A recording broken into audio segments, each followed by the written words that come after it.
Olá, que a graça e a paz do Senhor Jesus Cristo sejam com todos vocês. Sejam bem-vindos a mais uma aula da Escola Bíblica Dominical. E a minha oração de sempre é que Deus vos abençoe, que Deus abra o vosso entendimento, abra a vossa mente, para que possamos compreender a palavra do Senhor nosso Deus. E nós já estamos na lição de número 3, com o seguinte assunto: o perigo do ensino progressista. Então, hoje nós vamos ver em que consiste o ensino progressista e quais os perigos que eles trazem para a vida da igreja. Nosso textuário diz assim: sabe, porém, isto, que nos últimos dias sobrevirão tempos trabalhosos. Em outra tradução diz tempos difíceis. Segunda carta de Paulo a Timóteo, capítulo 3, versículo 1. E a verdade prática, ela traz a seguinte ensino. Os ensinos progressistas buscam desconstruir a fé cristã por dentro e afastar as pessoas do verdadeiro cristianismo bíblico, tornando-as mera militantes de causas sociais.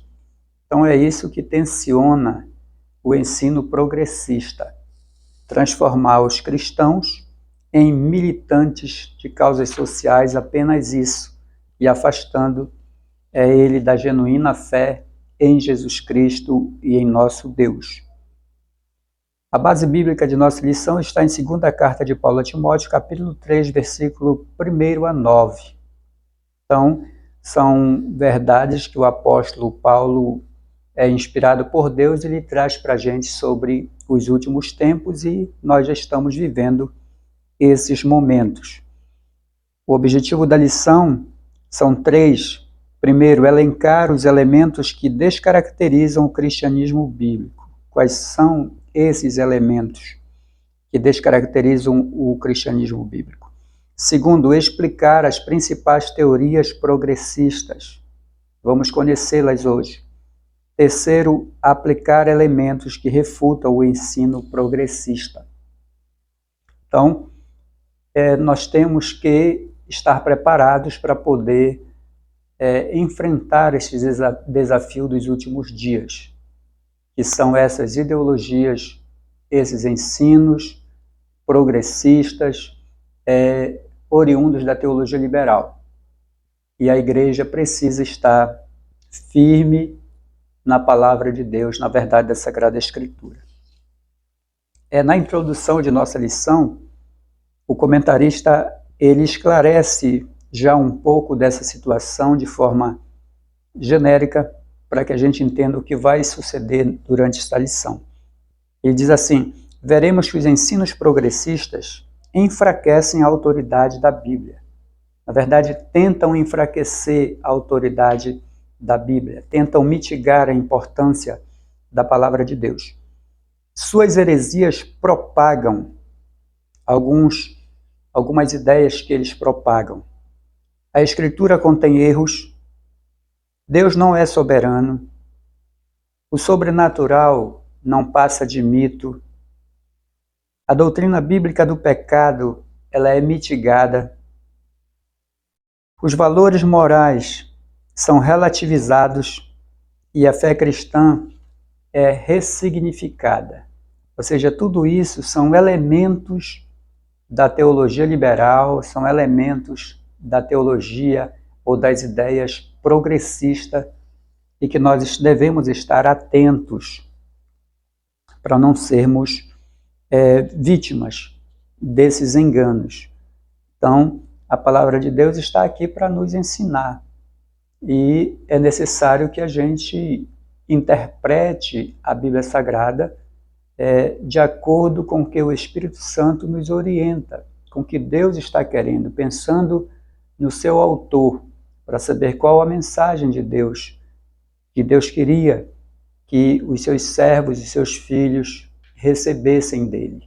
Então, é muita forma de interpretação da Bíblia, e o cristão tem que estar atento a todas essas novidades. Muito bem, ele diz assim: por conseguinte, seus ensinos progressistas resultam na descaracterização do cristianismo bíblico. Por quê? Porque o progressismo ele é oposição às tradições teológicas, às doutrinas bíblicas. Então, eles vão tentar, por conta desse avanço, dessas novidades em que o pecado que está imperando no mundo, as pessoas vê a Bíblia como um combate, como algo ainda que está resistindo. Então, para tentar mudar esse quadro, só fazendo o enfrentamento contra a Bíblia, ou seja, enfrentamento das tradições. Por conta disso, a ideia de descaracterizar a fé cristã, combatendo principalmente a autoridade da Bíblia, a inspiração, combatendo os valores morais cristãos, enfim, combatendo a cristandade, né? A doutrina cristã. Então, verificaremos alguns de seus heréticos conceitos e os meios espirituais pelos quais a Igreja deve resistir aos seus efeitos maléficos. Então, é necessário, ele cita aqui Judas, capítulo 1, versículo 3. Deixa eu ver se está fácil aqui da gente achar.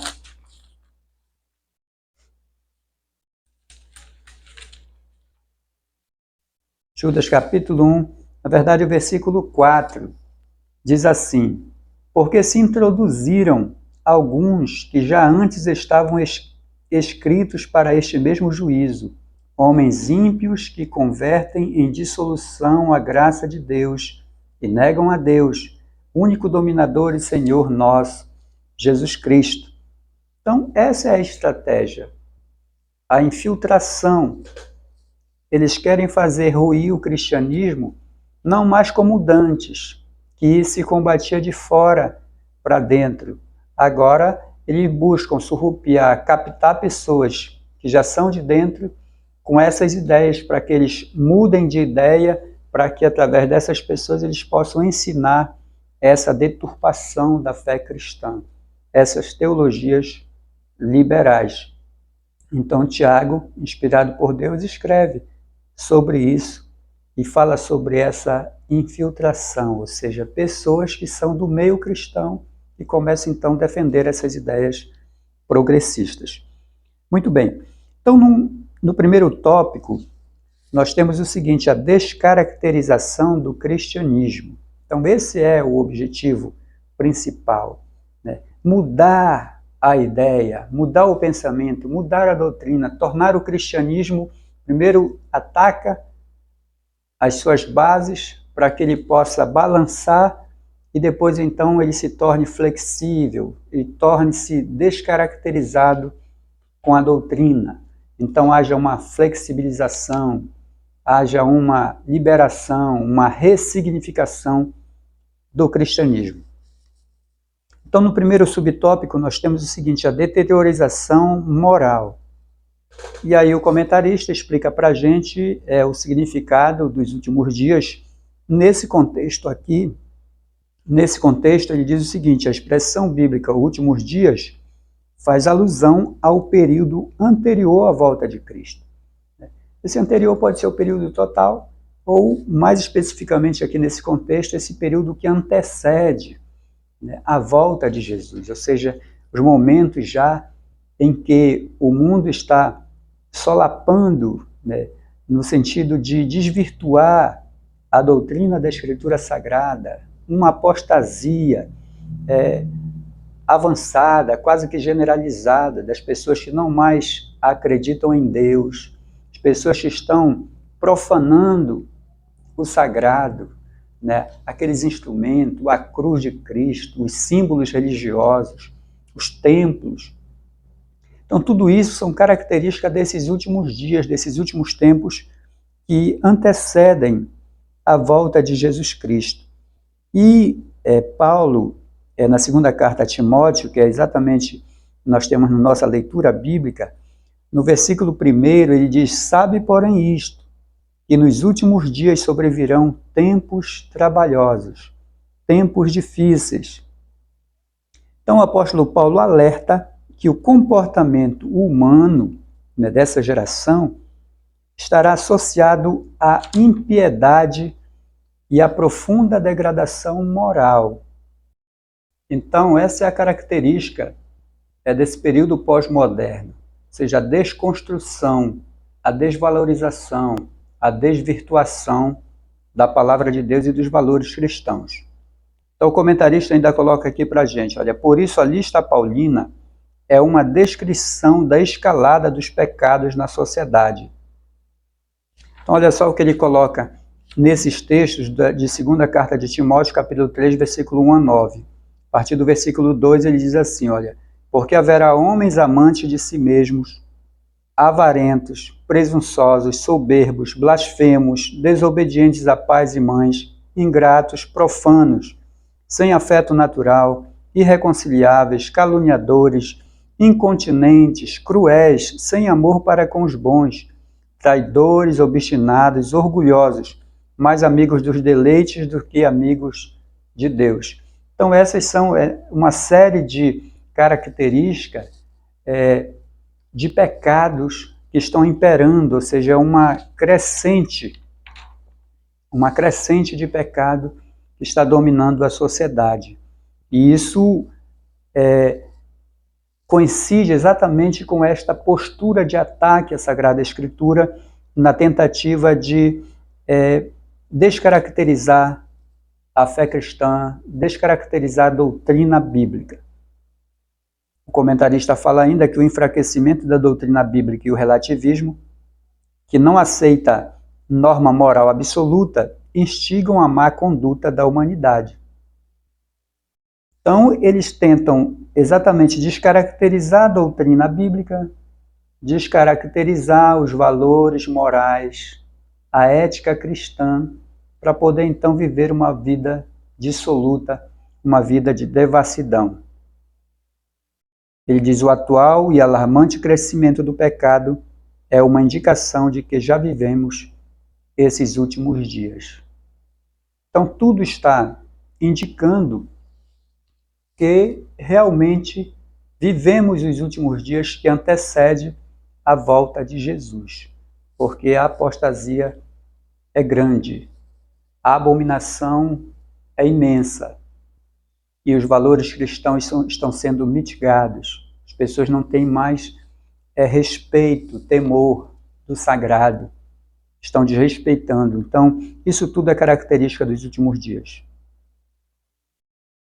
Apesar disso, diz o comentarista, apesar das investidas heréticas, a Bíblia nos adverte a viver a santidade em qualquer época da jornada cristã, com base em 1ª Carta de Pedro, capítulo 1, versículo 15, que diz assim, que como é santo aquele que vos escolheu, sede vós também santo em toda a vossa maneira de viver.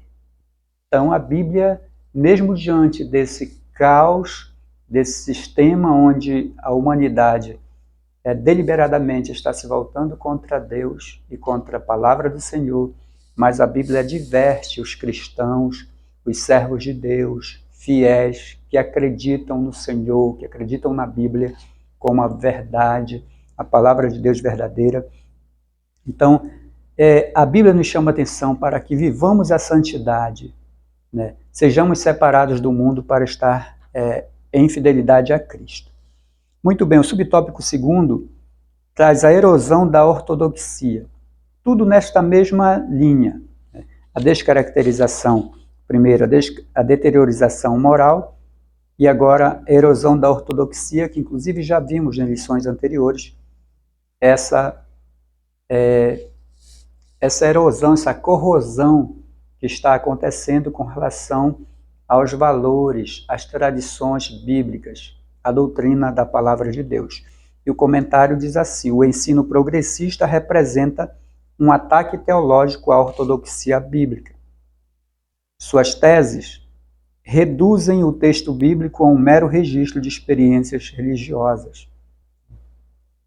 Então, eles querem tratar a Bíblia como um livro comum, como um livro qualquer, né, de histórias, de contos, mas nós sabemos que não é assim. A Bíblia é tem um único autor, que é Deus.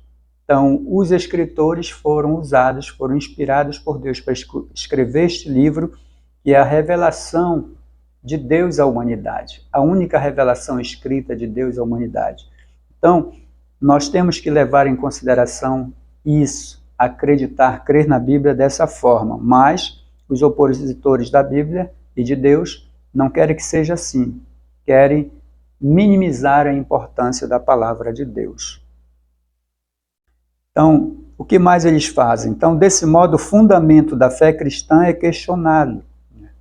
Fundamento da fé, Jesus Cristo, o autor e consumador da nossa fé, aquele que pagou o preço, entregando a sua vida na cruz do Calvário para nos redimir do nosso pecado.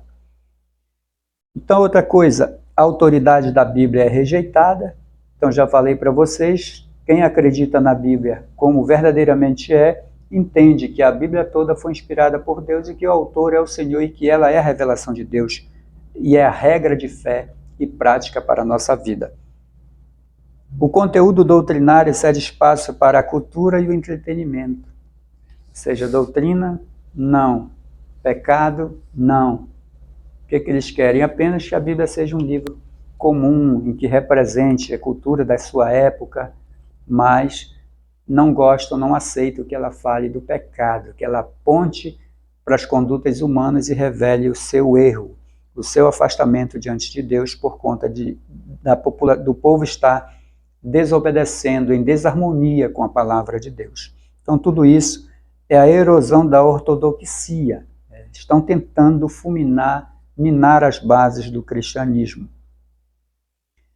O comentarista ainda diz assim: os cristãos tornam-se mais amigos dos deleites do que amigos de Deus, com base no texto que nós já vimos a leitura bíblica. Eles se tornam mais amigos dos deleites do que de Deus.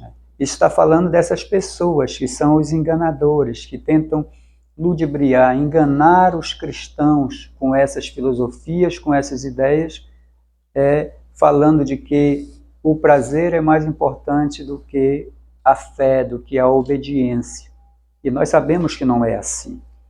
Importa para os filhos de Deus obedecer a Deus, cumprir a sua palavra, se aproximar do Senhor, porque a gente acredita que só Deus é quem pode cuidar da nossa vida. Ele já nos garantiu a salvação através do seu Filho Jesus Cristo, e o Espírito Santo entra na nossa vida para nos ajudar na nossa caminhada espiritual. Mas é claro que a decisão de servir a Deus é sempre do homem, de querer servir a Deus, de querer obedecer a Deus.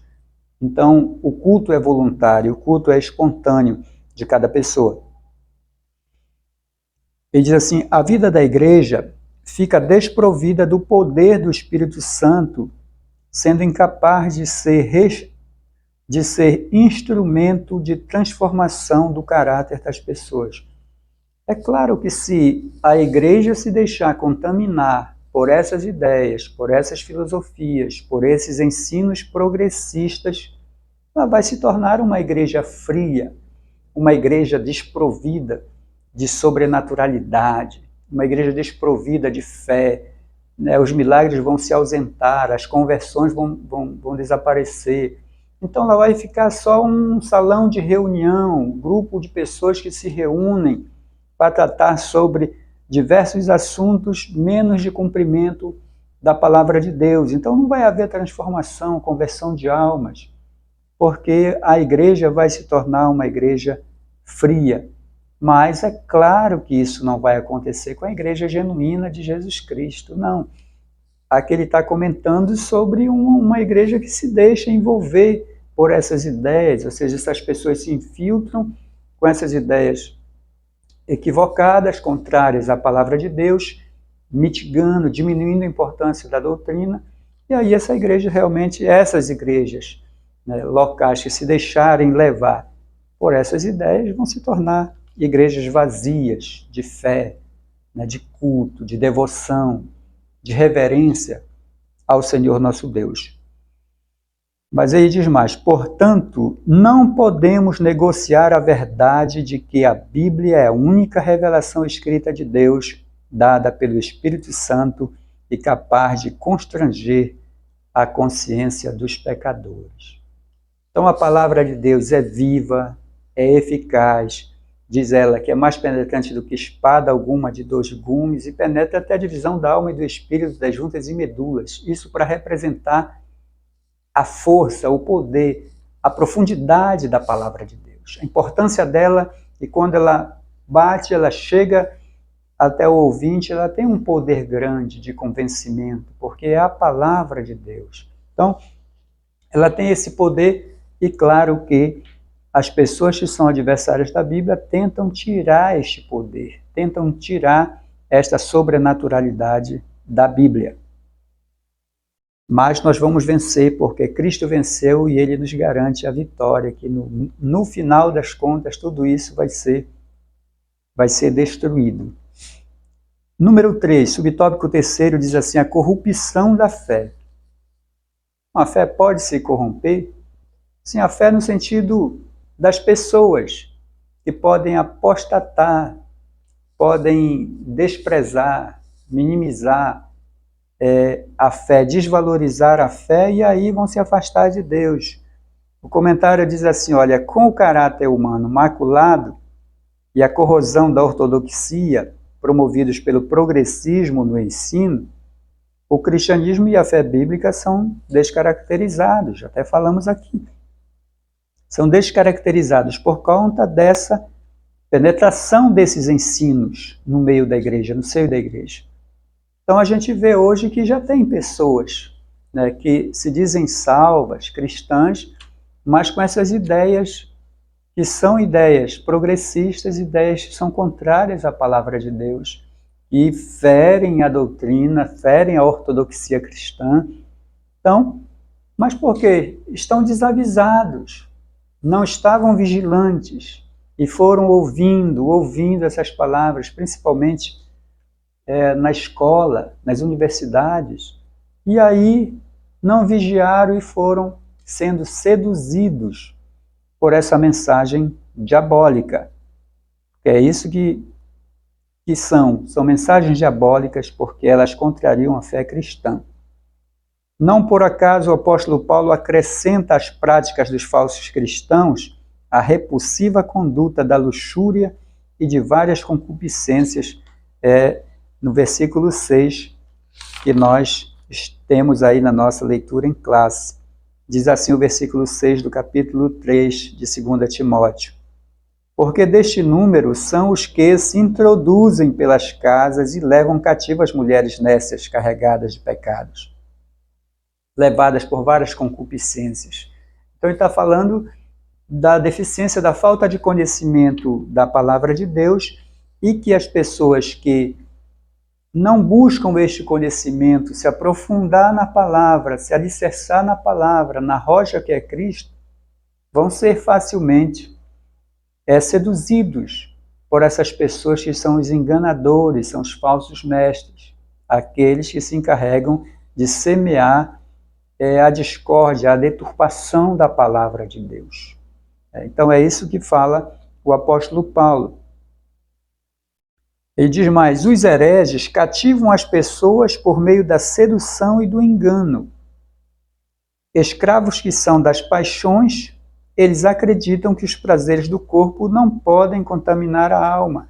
Há quem pense isso, que não, que o corpo, como vimos na lição passada, meu corpo, minhas regras, né, que esse é o slogan das pessoas que, por conta de admitirem ou acreditarem que o seu corpo é delas próprias, não devem satisfação para ninguém, não deve satisfação a Deus, não deve obediência a Deus, então elas criam as suas próprias regras e vivem da forma que pensam em viver dissolutamente, entregam seu corpo aos prazeres, né, seu corpo aos vícios, e assim alimentam a sua alma, as suas concupiscências carnais, com todas as formas de paixões desenfreadas.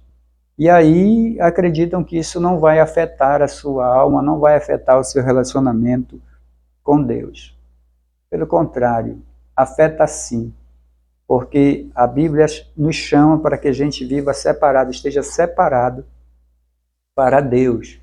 E aí a palavra do Senhor nos aconselha a gente desenvolver o fruto do Espírito, desenvolver as virtudes cristãs, que são sadias, que são saudáveis, e não viver de forma a ter uma vida complicada, uma vida difícil. Então, é preciso a gente observar o mandamento, as orientações da palavra de Deus. Ele diz mais aqui, ó, por isso, os pecados morais, a libertinagem e o abuso do corpo são tolerados por essas ideias, por essas pessoas, tais como prostituição, ideologia de gênero, drogas, aborto, relativismo moral, etc.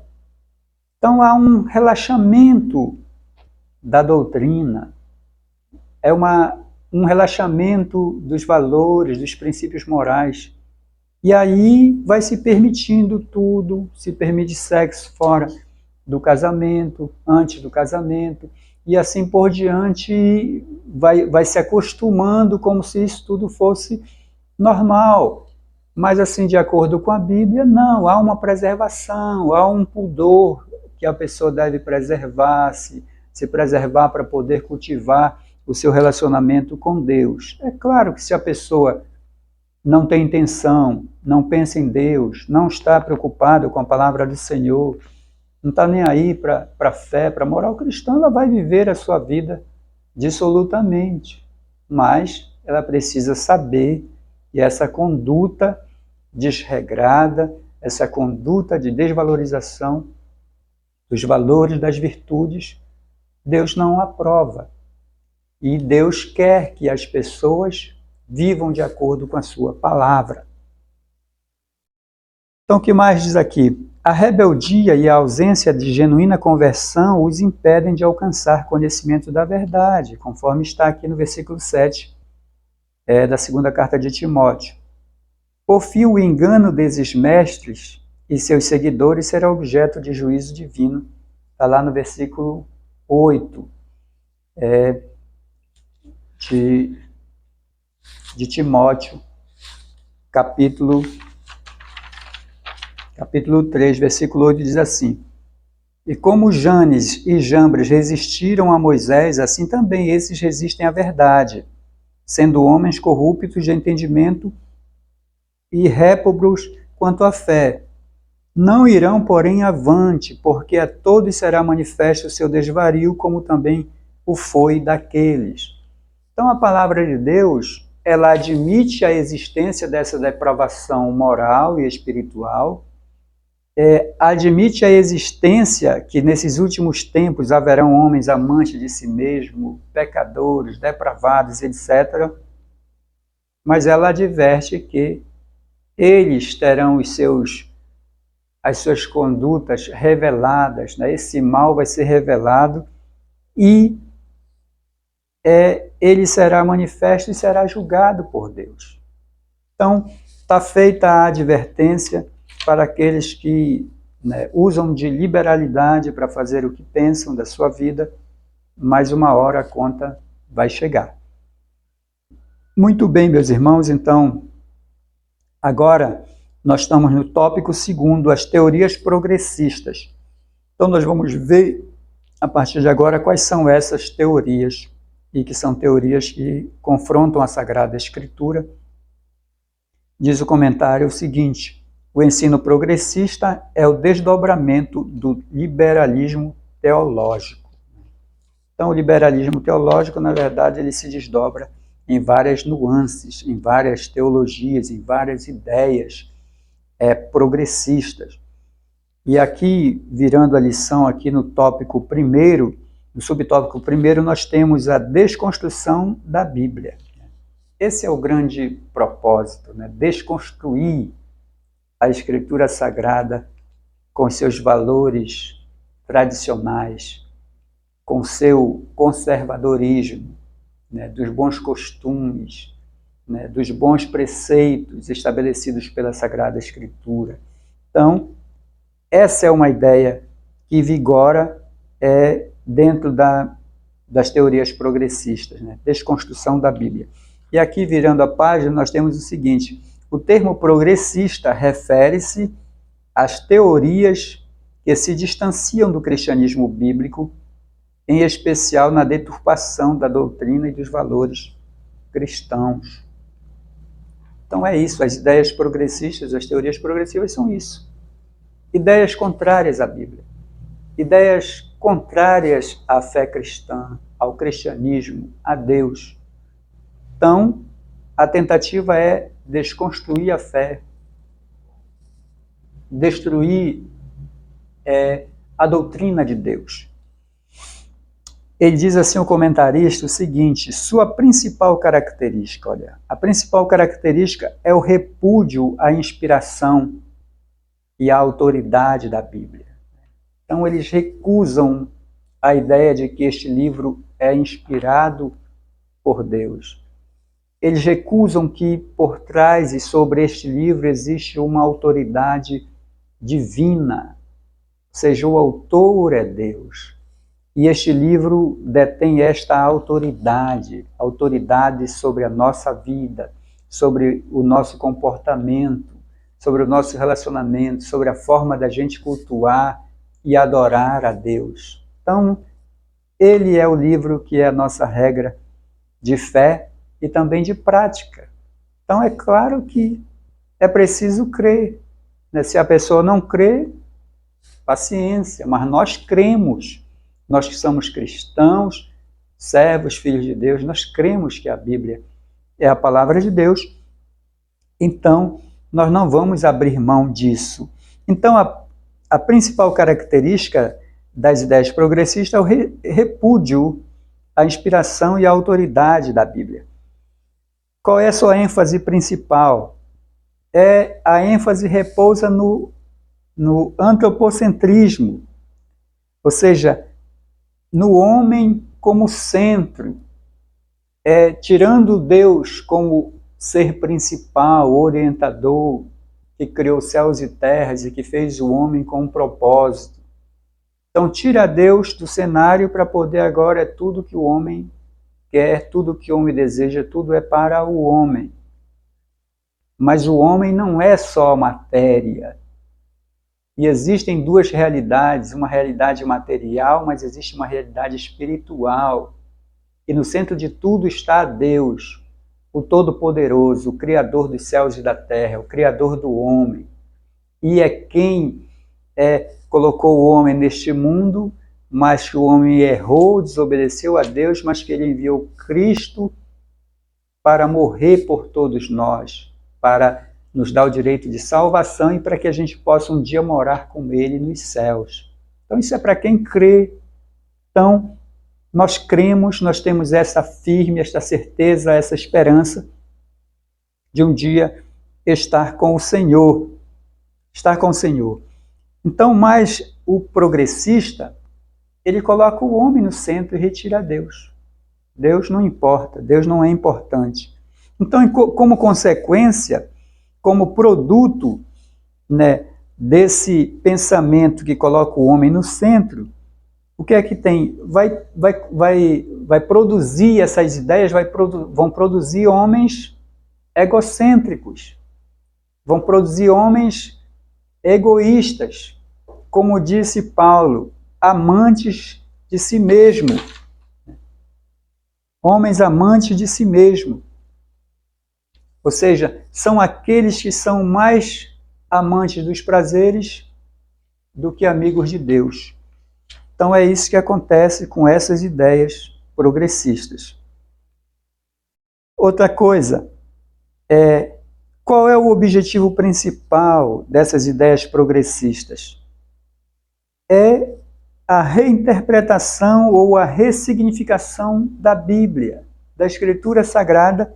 Com que finalidade? Para satisfazer a concupiscência ou as concupiscências humanas, como eu falei aí atrás. Ou seja, o homem, por conta de querer viver com essa liberdade exacerbada, essa liberdade sem limite, e a Bíblia coloca um freio, porque ela estabelece regras, estabelece limites.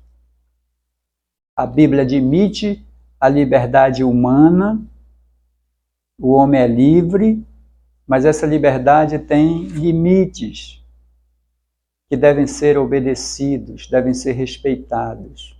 E a Bíblia também estabelece que o uso da liberdade, ela traz ao homem responsabilidade, ou seja, ele responde pelas suas condutas, pelas suas ações.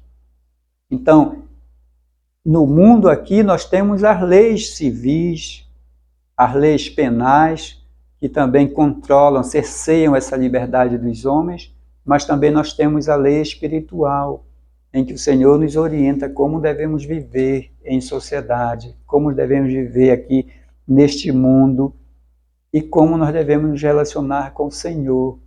Então, a liberdade tem limites e o uso dessa liberdade tem responsabilidade ao ser humano.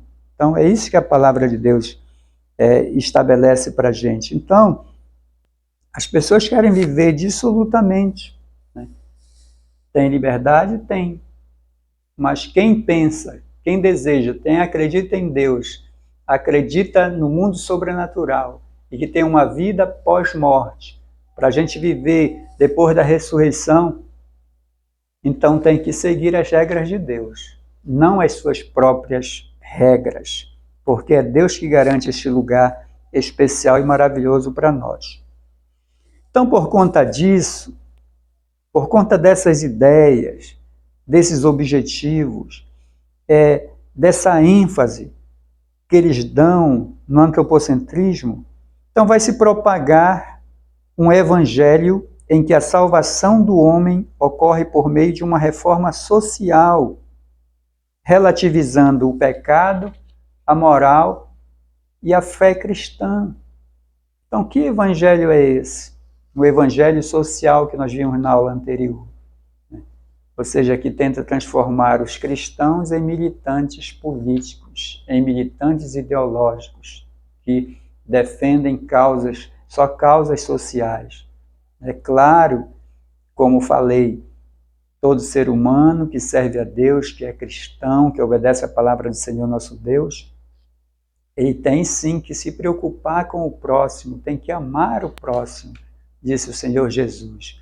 Então ele não pode pensar em fazer mal para o seu próximo, pelo contrário, ele tem, assim como ele deseja o seu próprio bem, ele tem que desejar o bem do seu próximo. Então, ele deve se preocupar sim com as questões sociais, deve se preocupar com a fome, deve se preocupar com o frio, com o calor, com essas coisas que podem prejudicar a saúde do homem. Mas isso aqui ele faz enquanto servo de Deus, preocupado, mas ele não vai transformar o seu relacionamento com Deus apenas por conta das causas sociais. Não. As causas sociais são necessárias e fazem parte das diversas atribuições do cristão. E a principal é a obediência ao Senhor nosso Deus, fazer a vontade de Deus. E é claro que entre essa vontade de Deus está alimentar a quem tem fome, dar água a quem tem sede, ajudar aqueles que mais precisam. Muito bem, no subtópico 2, nós já temos o teísmo aberto, que é uma outra teologia liberal. Teísmo aberto, ou então teologia da abertura, ou a abertura de Deus. O que significa isso? Significa que algumas pessoas deram uma outra forma de interpretação para a Sagrada Escritura, olhando para Deus no seu relacionamento com o ser humano e entenderam que, por exemplo, Deus Todo-Poderoso, o Deus Onipotente, o Deus Onipresente, o Deus Onisciente, o Deus Criador, Soberano, que governa, criou o universo, criou a terra, criou todos os astros celestes, e que controla tudo, governa este universo, eles acharam que esse Deus dessa forma é incompatível com a liberdade humana. Então, não seria possível esse Deus onipresente, onisciente, ele ter conhecimento de todas as coisas que vão acontecer por conta da liberdade que se dá, que Deus dá para o homem, né? Ou seja, as ações humanas são livres. Então, por conta dessas ações livres, Deus não teria, então as ações humanas seriam incertas, não seriam definidas antecipadamente. Por isso, o conhecimento de Deus, ele seria relativizado, ou seria mitigado, seria diminuído, porque Deus conheceria antecipadamente apenas aqueles eventos, aqueles acontecimentos que estão certos e considerados verdadeiros pela Escritura. Então, aqueles eventos futuros que já estão determinados, vaticinados na Escritura Sagrada, então, a teologia da abertura de Deus, ou o teísmo aberto, admite que esses eventos não vão mudar e Deus conhece eles, porque estão vaticinados nas Escrituras. Mas as ações cotidianas, né, as circunstâncias do dia a dia, as ações humanas, Deus não teria como conhecer essas ações por causa dessa liberdade que Ele dá para o homem e também por serem indefinidas, Deus então não teria compromisso de conhecer as ações indefinidas, mas apenas aquilo que está definido como já verdade estabelecida, né? Então, os eventos escatológicos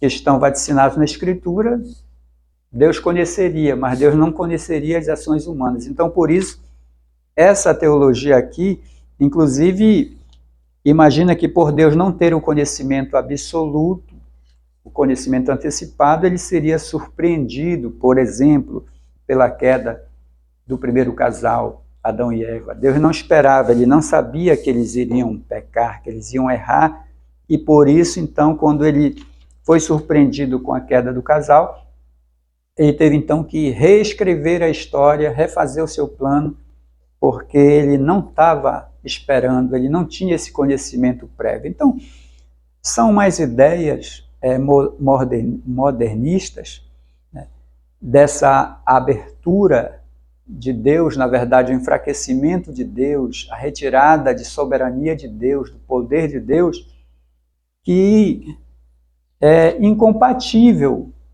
com o ensinamento da Escritura.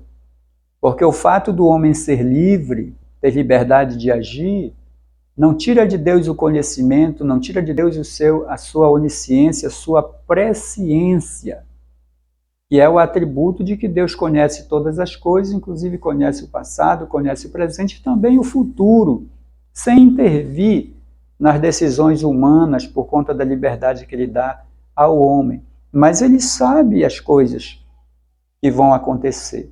Então, os defensores aqui do teísmo aberto não concordam com isso, acham que, como o ser humano tem liberdade, ele pode agir de qualquer forma e que Deus não tem esse conhecimento e nem se importa com isso, em conhecer isso daí, né, as decisões humanas. Então, cada vez que o homem se movimenta através das suas decisões, Deus também vai adequando a sua onisciência. Então, eles falam numa onisciência em movimento, né, e não estática. Deus não conhece todas as coisas já pronto e acabado, mas estaria conhecendo à medida que as coisas vão se desenrolando, né? Então, uma ideia contrária à Escritura Sagrada, porque a Bíblia diz que Deus é onisciente, né? Não usa essa palavra, mas Ele conhece todas as coisas em todos os lugares. Então, Ele conhece, Ele é eterno, então Ele conhece tudo na eternidade. E a questão do tempo é mais para o homem, essa finitude do conhecimento, mas para Deus o conhecimento é ilimitado. Então essa é uma outra teologia que surgiu e que tenta de alguma forma mudar, mitigar a soberania, o poder de Deus, né? Mas a Bíblia é enfática em dizer sobre que Deus é criador, que Deus é sustentador de tudo, que tudo está sob o seu controle, né? Inclusive, mais adiante, o lugar que já está preparado no céu, né? Os eventos futuros, tudo Deus já preparou. Agora, o que está ocorrendo aqui é a história humana em que Deus estabeleceu um parâmetro para que o homem viva, né, de acordo com a sua vontade, servir ou não servir a Deus, fazer ou não fazer a vontade de Deus, mas é o homem que escolhe. Deus mandou Jesus, morreu na cruz, para que todos os homens que quisessem ser salvos, crescem no sacrifício dele, se arrependessem dos seus pecados para ter a garantia de salvação. Agora, quem não quiser, infelizmente, né, essas pessoas não vão ser alcançadas. Mas Deus deseja que todos pudessem lhe obedecer, lhe servir. Muito bem, então outro ponto é, número 13, a teologia da demitologização. Isso aí é uma outra coisa, uma outra palavra, né, difícil, entre essas teologias, que demitologização é de mitologia, né? Então, o que foi que aconteceu aqui? Em 1958, diz o comentarista, que Rudolf Bultmann propôs um programa de demitologização do texto bíblico. Então, primeiro, esse teólogo alemão, ele primeiro admite que muitas coisas que estão na Bíblia, muitos fatos, muitas histórias, na verdade, para eles são mitos, faz parte da mitologia. O comentarista diz aqui que o mito é uma história de caráter religioso que não tem fundamento na realidade e que se destina a transmitir um conceito de fé, um conceito religioso, uma ideia religiosa, mas se cria uma narrativa para poder fundamentar aquele ensino, né? Então, a mitologia grega, por exemplo, tem muito disso, muitas histórias para falar sobre os deuses, sobre o que os deuses gostam, não gostam. Então, mas são mitos. E aí esse teólogo alemão, ele também diz, olha, tem muitas coisas, muitos fatos, muitas narrativas na Bíblia que não são reais, são apenas mitos, mitologias. Então, primeiro é a mitologização da Bíblia, né? Ou seja, existem muitos mitos na Bíblia. E qual é a ideia dele? É a seguinte, para esse teólogo alemão, havia mitos na Bíblia e era preciso separá-los da verdade. Então ele diz, olha, tem mitos e tem verdades na Bíblia. Então tem que separar o mito para deixar só a verdade, né? Segundo ele, só a palavra de Deus.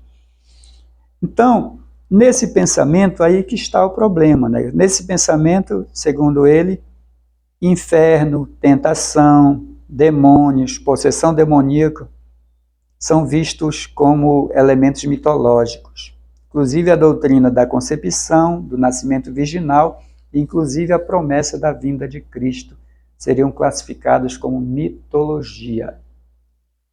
Então, a mitologização da Bíblia é você admitir que tem mitos na Bíblia. E a demitologização é exatamente você retirar esses mitos da Bíblia, né? Primeiro se identifica que tem partes mitológicas, agora a ideia da teologia da demitologização é retirar os mitos, separar os mitos da Bíblia, né? Para poder não confundir as pessoas, né? Que deixar só as verdades. Então esse é um grande perigo para quem acredita nessa teologia, né? Já houve, por exemplo, a questão dos deístas. E os deístas, por acreditar que Deus criou o universo, criou o mundo, mas que Deus não governa, apenas criou leis para governar o mundo, então Deus não intervém no mundo. Ou seja, eles não acreditam na intervenção sobrenatural de Deus no mundo, portanto, em outras palavras, eles não acreditam no milagre. E milagre é a intervenção sobrenatural de Deus no mundo. Então, Thomas Jefferson queria fazer uma Bíblia, né, deísta, ele mandou retirar da Bíblia todas as passagens que continham milagres, para poder ficar uma Bíblia mais pura, segundo a visão dele. Então ficou um livrinho pequeno, porque a maioria, né, tem muito milagre na Bíblia, né? Então, quem não acredita em milagre, quem não acredita na intervenção sobrenatural de Deus no mundo, no poder, na grandiosidade de Deus, então não precisa de Deus, eu acho, porque não acredita nele como um ser divino e que nós somos dependentes dele, né? E, claro, Deus tem o controle da vida, né? Ele nos deu a vida, a hora que ele quiser a nossa vida, ele retira. Então, ele controla o mundo natural, mas controla também a nossa vida. Então, é bem parecido aqui, aqui ele chama de mitologização, mas Jefferson entendeu só como um milagre, né? Os milagres deveriam ser tirados da Bíblia, mas na verdade é isso mesmo, ou seja, tudo aquilo que é sobrenatural, tudo aquilo que, né, tem alguma história espiritual, eles vão tentar minimizar, porque eles não querem crer nesse Deus poderoso, nesse Deus maravilhoso. Então, nessa teologia, o comentarista fala aqui, a Bíblia só é crível se dela forem extirpados os milagres, os sinais e outras revelações sobrenaturais. Retira tudo isso e aí ela vai servir. É uma ideia tortuosa. Então, em oposição a esses disparates, diz o comentarista, ratificamos que a Bíblia é a verdade plena de Deus, atestada pelo Espírito Santo, sustentada pela história e confirmada por milhões de pessoas alcançadas pela fé em Cristo. Ou seja, a Bíblia é a palavra de Deus, a Bíblia é inspirada, a Bíblia tem um poder, o Evangelho tem um poder sobrenatural nele, através do Espírito Santo. Então, onde a palavra toca, a palavra fala, ela tem um poder de transformar, né? Falar forte na consciência humana. Então, e o testemunho das pessoas que já se converteram pelo poder da palavra de Deus, que acreditaram nessa palavra e tiveram as suas vidas mudadas, são milhões em todo o mundo. E o apóstolo Pedro, na segunda carta, capítulo 1, versículo 21, ele diz que porque a profecia nunca foi produzida por vontade de homem algum, mas homens santos de Deus foram inspirados, né? Falaram inspirados pelo Espírito Santo. Então, é esse poder, essa força que tem a Escritura Sagrada. E nós devemos combater essas falsas doutrinas, essas teorias que tentam contradizer a Escritura através da palavra de Deus, né? Ensinar a palavra de Deus. Muito bem, no terceiro tópico, agora nós temos então refutando o ensino progressista.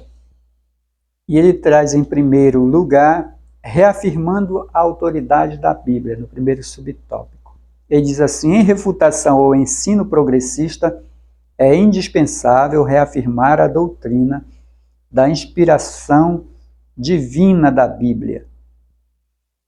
2 Timóteo, capítulo 3, versículo 16, diz que toda escritura divinamente inspirada é apta, né, proveitosa para ensinar, redarguir, corrigir e instruir em justiça.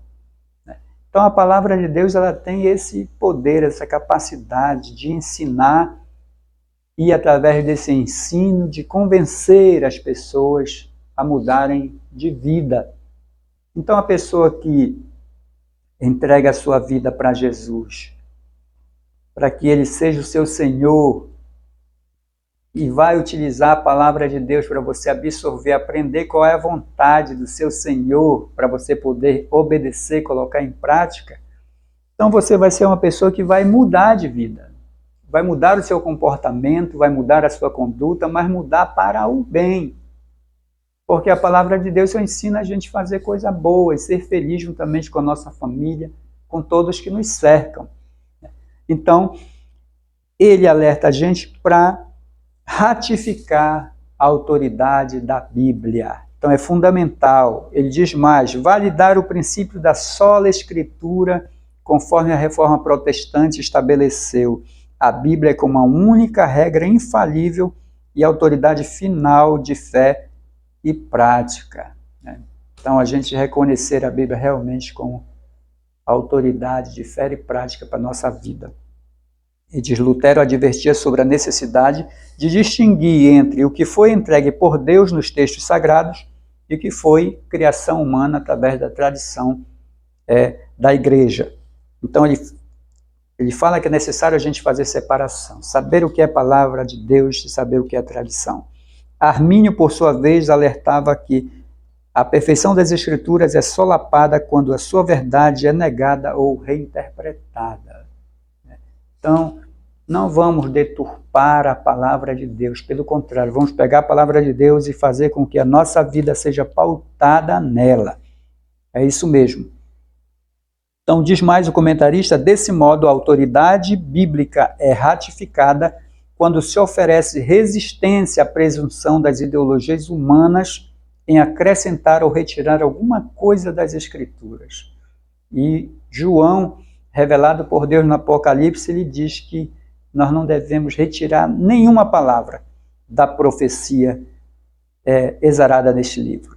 Então, a gente tem que enfrentar, resistir a essas teorias que são contrárias à Sagrada Escritura. Em segundo lugar, como refutar o ensino progressista? Ensinando as doutrinas bíblicas. Então, ensinando, primeiro a gente deve conhecer, ler a palavra, estudar a palavra, ler bons livros, ouvir bons ensinadores, para a gente absorver a doutrina e uma vez de posse desse conhecimento, a gente possa repassar para as outras pessoas, aqueles que também precisam se alimentar desta palavra, deste ensino, inclusive para os nossos filhos, na nossa casa, como recomenda a palavra de Deus. Então, o comentarista coloca que a grande comissão confiada à igreja consiste em fazer e ensinar discípulo, conforme está no capítulo 28 de Mateus, versículos 19 e 20. E Jesus fala aos seus discípulos, portanto, ide a todas as nações, fazer discípulo de todas as nações, batizando-as em nome do Pai, do Filho e do Espírito Santo, ensinando-os a guardar todas as coisas que eu vos tenho mandado, e eis que estou convosco todos os dias, até a consumação dos séculos. Então, a grande comissão é o ensino, ensinar a palavra, fazer discípulos, ajudar as pessoas a mudarem de vida, a se voltarem para Deus, a obedecerem às verdades da Sagrada Escritura. Então, essa é a missão da igreja, é o ensino da palavra, e porque uma vez ensinadas, essas pessoas vão ter as suas vidas transformadas, ter suas vidas mudadas. Então, nós não podemos abrir mão de ensinar a doutrina da palavra de Deus e fazer discípulos conforme nos orientou o Senhor Jesus Cristo. Muito bem, em terceiro lugar, como refutar o ensino progressista, enfatizando a santificação. Ele diz, o fortalecimento da autoridade da Bíblia e o aprendizado da doutrina, do ensino, das doutrinas cristãs precisam estar atrelados a uma vida de santidade. Nós já vimos que Pedro fala para a gente, como é santo aquele que vos chamou, sede vós também santo em toda a vossa maneira de viver. Então a santidade, Deus faz um chamado para nós, para os seus servos, para os seus discípulos, para viverem em santidade. Nós já fomos convertidos, nós já fomos regenerados, começamos uma nova vida com Deus e nós precisamos avançar em direção à santificação. E como é que isso acontece?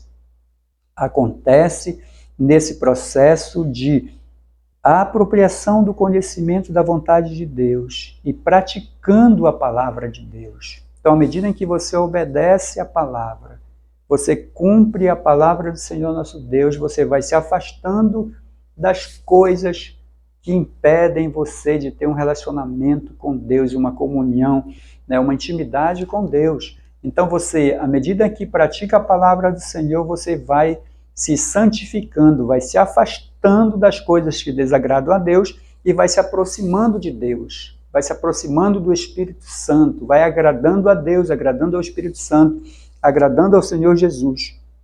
Então esse é um processo de santificação, porque o comentarista diz que o verbo santificar vem do grego hagiazo, que significa separar, purificar, consagrar.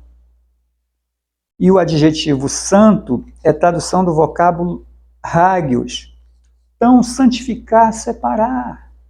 Como é que a gente se separa do mundo? A gente se separa do mundo através da observância da palavra de Deus.